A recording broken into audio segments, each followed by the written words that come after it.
भारत की इसी सत्य सनातन संत परंपरा में संत परवर स्वामी श्री दादू दयाल जी महाराज हुए, जिनकी वाणी संसार को जीवन जीने का मार्ग प्रशस्त करती है।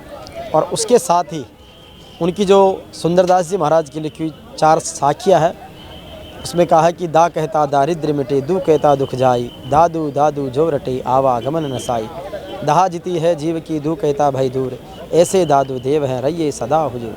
तो ऐसे स्वामी श्री दादू दयाल जी महाराज की संत परंपरा में राम झूलन दास जी महाराज हैं, जो भागवत कथा भी करते हैं, दादू जी की वाणी का प्रचार प्रसार भी कर रहे हैं। महाराज जी जिस तरीके से दादू दयाल जी महाराज ने एक संत परंपरा का संकल्प लिया और उन्होंने जैसा उपदेश वाणी के माध्यम से दिया, संसार को जीने का रास्ता दिखाया, तो श्री दयाल महाराज के बारे में आप बताएं। दादू नमो नमो निरंजनम, नमस्कार गुरुदेवते, वंदनम सरस्वादा प्रणमाम पारंगते। दादू दयाल महाराज निर्गुण धारा के संत हुए, जन्म अहमदाबाद में हुआ, लेकिन उन्होंने अपने भक्ति का प्रचार प्रसार इस कलयुग में राजस्थान की धरती को चुना। दादू संप्रदाय का मेन प्रधान पीठ नरेना दूदू के पास में है। दादू दयाल महाराज की वाणी है। दादू दयाल महाराज ने वाणी में कहा है कि जो संत होते हैं परोपकारी संत सब आए ही कलिमाए, पीवे पिलावे राम रस आप स्वार्थ नाय। जो संत महापुरुष होते हैं इस धराधाम पर किस लिए आते हैं? तो दादू दयाल महाराज ने अपनी वाणी में कहा कि परोपकारी संत सब है। संत इस धराधाम पर परोपकार के लिए आते हैं, क्योंकि तरवर सरवर संत जन, ये 4 चीज़ें होती जो परमार्थ के लिए होती है। संत भी स्वयं राम नाम रस का पान करते हैं, और जो अपनी शरण में आ जाता है, गुरु शरण में चला जाता है, उनको भी दादू दयाल महाराज की वाणी को ग्रहण कर लेता है, संतों की शरण में चला जाता है, उसको भी इस कल्याण में उनका कल्याण हो जाता है। संसार सागर से, भव सागर से वो पार हो सकता है। अभी महाराज जी आप जहाँ आश्रम आपका जहाँ पर है, आप निवास करते हैं, और आपने कम उम्र में कई सारे कार्यक्रम किए हैं, चाहे वो कथा प्रवचन के हो, भजन सत्संग के हो, कई सारे सत्संग प्रवचन हमने सुने हैं।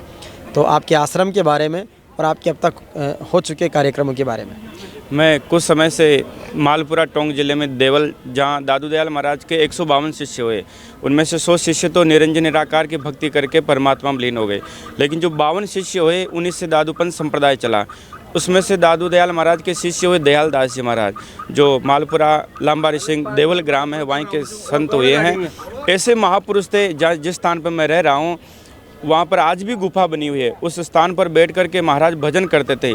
जब दादू दयाल जी महाराज आमेर में सत्संग करते थे तो दयाल दास जी महाराज जो थे वो घोड़ी पर बैठ करके नित्य प्रति आमेर सत्संग सुनने के लिए आया करते थे। तो दादू दयाल महाराज ने दयाल दास जी महाराज को कहा कि संतों, आप आने में बड़ा कष्ट होता है, समय नष्ट होता है, तो आप वहीं पर बैठे बैठे सत्संग सुना करो। तो दयाल दास जी महाराज ने कहा, महाराज मैं यहाँ कैसे सत्संग सुनूंगा? तो दयाल दास जी महाराज को दादू दयाल महाराज ने कहा कि जैसे मेरे यहाँ सत्संग प्रारंभ होगा, आप ध्यान लगा करके बैठ जाना, वहाँ बैठे बैठे आपको सत्संग सुनने में आ जाएगा। तो दादू दयाल महाराज का यहाँ सत्संग होता, और दयाल दास जी महाराज जहाँ देवल मुझ दास को वहाँ रहने का सौभाग्य प्राप्त हो रहा, उस स्थान पर दयाल दास जी महाराज रहते थे। और आज भी वहाँ गुफा बनी हुई, गुफा में बैठ करके भजन करते थे। और मेरा जीवन भी बचपन से, जब मैं 7 साल का था तब मेरी माता श्री सरदार नगर भिलवाड़ा, जहाँ मेरा जन्म स्थान है, वहाँ पे मैं आया जाया करता था। और मेरे गुरु महाराज पूज्य श्री 108 मन श्री मोहनदास जी महाराज का मैं शिष्य हूँ, उनके पास आते थे और ऐसे भक्ति का रंग लग गया, क्योंकि पूरब लाभ पुनि पाया रे सौभाग्य हमारे आयर। कोई प्रारब्ध के हमारे ऐसे कोई संस्कार थे, तो दादू दयाल महाराज और सदगुरुदेव भगवान जैसे महापुरुष हमको प्राप्त हुए। और कुछ समय में निवाई रहा, 10-12 साल। वहाँ से संत श्री चेतन दास जी महाराज के सानिध्य में जयपुर में रह करके शास्त्रीय आचार्य का अध्ययन किया। फिर वृंदावन में जाकर के भागवत राम कथा का विधिवत शिक्षा प्राप्त की, और गुरु कृपा से, दादू दयाल महाराज की कृपा से, भगवत कृपा से जीवन में बस ये सत्संग की धारा, भागवत कथा, राम कथा, नरसिंह जी का मायरा, दादू वाणी जी महाराज की कथा और भक्तमाल आदि की कथा करता हूँ। और जन जन में यही बैठे कि सब जीव इस संसार सागर से कैसे भक्ति में लगे और कैसे परमात्मा के भजन में लगे। बस यही जीवन मिला है संत दादू दयाल महाराज की कृपा से, तो कुछ करके जाएं, बस यही संकल्प है मन में। तो निश्चित रूप से भगवान के भजन, कहते हैं कि तन को काम में और मन को राम में रमाने वाले इंसान, वो साधु भी हैं, वो फरिश्ते हैं, और वो एक सच्चे श्रद्धालु हैं। तो महाराज जी आज यहाँ बिरला मंदिर में संत दिग्विजय राम जी महाराज की श्री मुख से भागवत कथा चल रही है। आपने भी यहाँ पर कथा प्रसंग सुनाया, सत्संग सुनाया, तो भागवत का एक सार रूप संक्षेप में आप।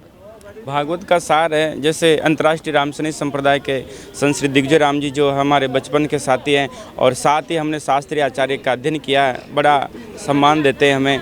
तो आपके यहाँ जयपुर बिरला मंदिर में कथा चल रही है। भागवत व्यास जी महाराज ने 18,000 श्लोक लिखे, लेकिन अंतिम जो श्लोक लिखा उन्होंने नाम संकीर्तनम यस्य सर्व पाप प्रणाशनम प्रणामो दुख समनस्तम नमामि हरिम परम।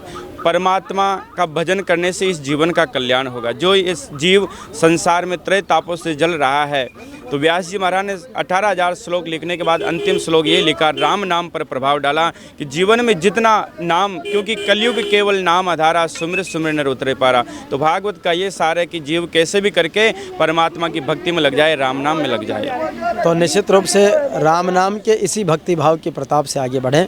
और दादू जी महाराज की एक साखी है जो जीवन में बहुत काम आएगी कि सेवक की रक्षा करे सेवक के प्रतिपाल, सेवक की भार चढ़े श्री दादू दीन दयाल। बोले स्वामी श्री दादू दयाल जी महाराज की जय।